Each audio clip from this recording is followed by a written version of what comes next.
नमस्कार दोस्तों, हमें मिलने वाले सुख या दुख का कारण भगवान नहीं अपितु हम ही हैं। हमारे कर्म ही हमें सुख दुख देते हैं। कर्म सकाम व निष्काम होते हैं। सकाम कर्म यानी ऐसे कर्म जिनके बदले में हम कुछ भौतिक सुख सुविधाएं चाहते हैं। ऐसे कर्मों का फल सुख दुख के रूप में मिलता है। निष्काम कर्म वह है जिनके बदले हम केवल भगवान को प्राप्त करना चाहते हैं। ऐसे कर्मों का फल भगवत प्राप्ति के रूप में मिलता है। अब बात आती है कि ज्यादा पूजा पाठ करने वाले ही दुखी क्यों रहते हैं। इसका सीधा सा उत्तर यह है कि ज्यादा पूजा पाठ करने वाला भक्ति के स्वरूप को नहीं समझने के कारण पूजा पाठ तो करता है, लेकिन वह अनजाने में सकाम पूजा ही करता है जिसका फल उसे सुख दुख के रूप में ही मिलता है। ज्यादा पूजा पाठ करने वाला बेशक ज्यादा पूजा पाठ या भक्ति करता हुआ नजर आता है, लेकिन वह कर्मकांड को ठीक से नहीं करना जानता है।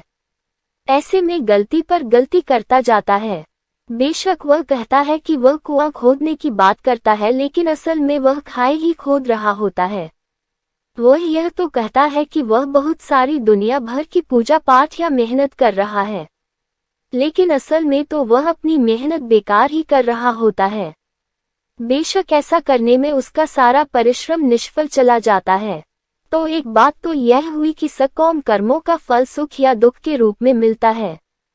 हो सकता है कि उसके पूर्व कर्मों की वजह से उसकी जिंदगी में दुख बहुत लिखे हों और पूजा पाठ से बेशक कम हुए हों, लेकिन फिर भी आप यही सोच रहे हों कि भगवान हमें इतनी पूजा पाठ के बाद भी दुख ही दे रहे हों। और दूसरी बात यह है कि आप गलत तरीके से या बिना विधि विधान के जाने ही पूजा पाठ कर रहे हों।